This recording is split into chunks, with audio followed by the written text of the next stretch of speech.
Hi everybody, Paul Cameron here with SpeedUpMyJobSearch.com, and this is day 22 of my 31 days of search efficiency. And today I want to show you my core engine here behind why and how SpeedUpMyJobSearch.com is so effective and helpful for job seekers and people looking to change jobs. This is really what I want to show you here today. This is what I founded the site on, is this particular process, and then expanded out to all the other phases of the job search.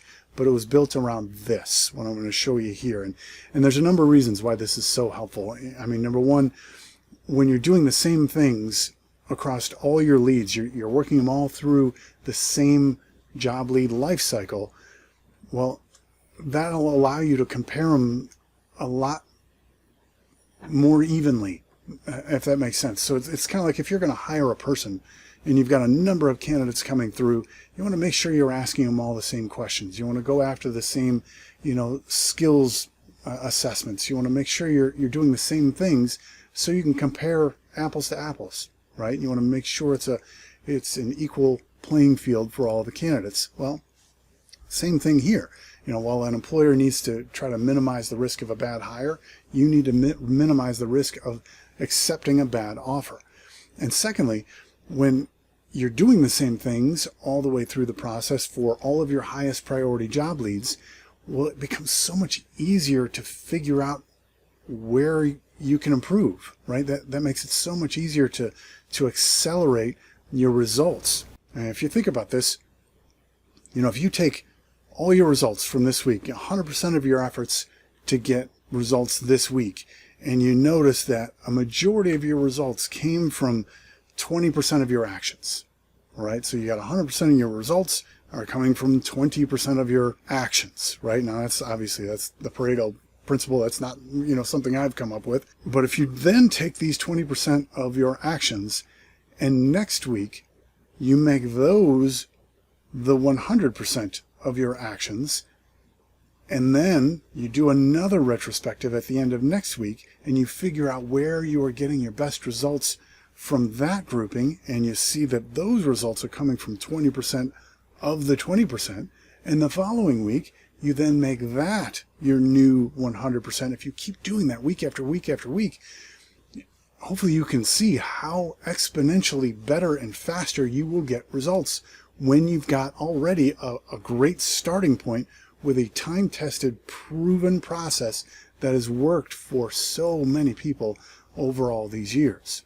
Right? This is going to make a tremendous difference for you. And then when you see the consistency of how I'm following up and how I'm showing people how to follow up with these companies, why it's so impactful. All right, so I'm going to give you kind of a rough overview of it, but you'll get the daily schedule here on how this works. So for every job lead that you get, there's going to be 5 to 6 follow-ups over the course of 1 week. Okay, so let's put in a job here. This is one of my Trello boards, by the way, and Trello is a free tool. Just go to Trello.com and you can make something similar to this if you'd like, or you can join this program and get one from me. For sake of this example, I'm just putting in test job lead. Okay, and as I move this over into research and tasks, it's going to fill in. I've got checklists for every stage of this process, so you know what to do, and you're handling this search from the most efficient manner possible. But once the process starts, once you move it over into the network attempt, now the clock's ticking. And now let's put a due date on there for tomorrow at 11 o'clock when we're going to make our first networking attempt. And I've got email templates and scripts and in-mail templates all in there. In fact, tomorrow's video on the 23rd, I'm going to share with you a couple of those email templates that you can send to make a networking attempt. But day one, we make our networking attempt. You give them 1 day to respond, and you're going to send out a couple of emails to a few different people. Again, tomorrow I'll explain that in more detail. But if they don't respond by tomorrow morning at 7 a.m., then you're going to apply, or first thing in the morning, whatever that means to you.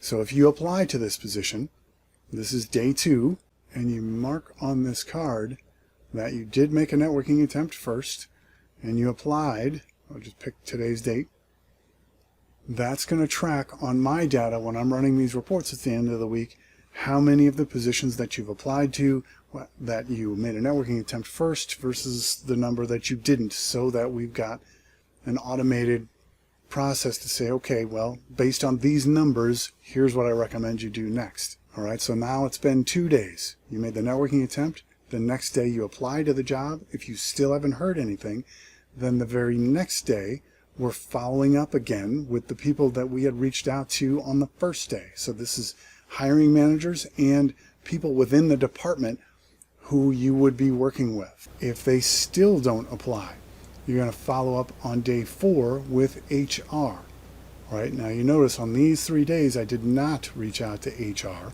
So when you make that HR attempt, you can do it by phone or by email or by LinkedIn or however you feel is the most appropriate way. And I've got the scripts and templates in there to help you to do that. If you don't hear back from them by day 6, I'd recommend a second follow-up. So that's 2 days later to reach out again to HR. And then on day 7, which is 4 days after your last attempt to reach the hiring manager and those people in the department directly, then try to reach out to them one last time, a final attempt. And all of these calls and emails are going to be a little bit different. If nobody gets back to you after 7 full days, now it's time to make a decision. Do you want to refresh this lead? It's a company you would really like to work for. Do you want to look through their positions again in a month or a month and a half? And if so, you move it back into job leads, put a date on it for a month down the road, and then you're going to run it through this research and tasks process again. If it's a company you learn that, you know what, they've got all their IT is outsourced to Alabama, or to another country entirely, you mark it as DNP, do not pursue, and archive it off your board, and it's gone. And you can filter, once you start filling this board up with lots and lots of leads, you can filter all these leads out by, hey, what's due this week?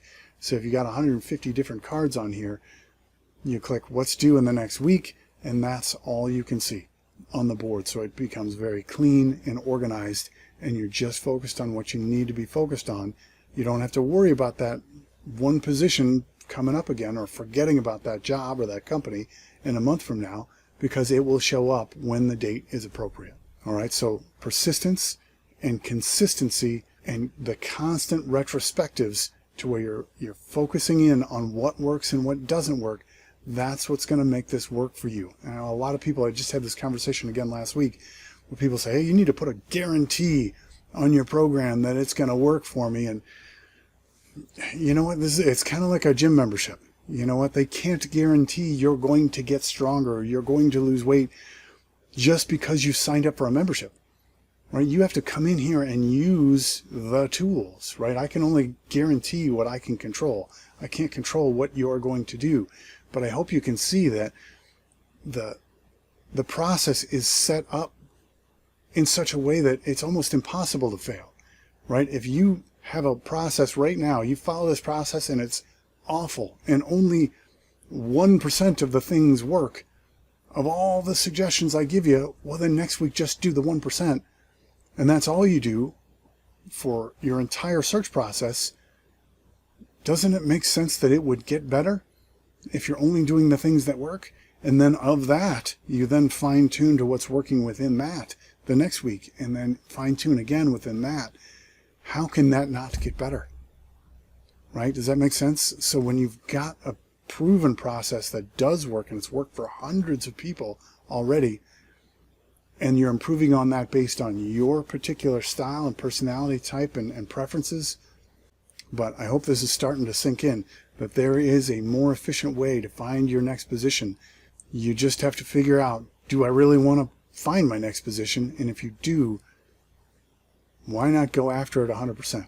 You can take control over how quickly you land that next role. Tomorrow, I'm going to share a couple of specific templates that I use for email. So thanks for watching this one, and we will see you tomorrow.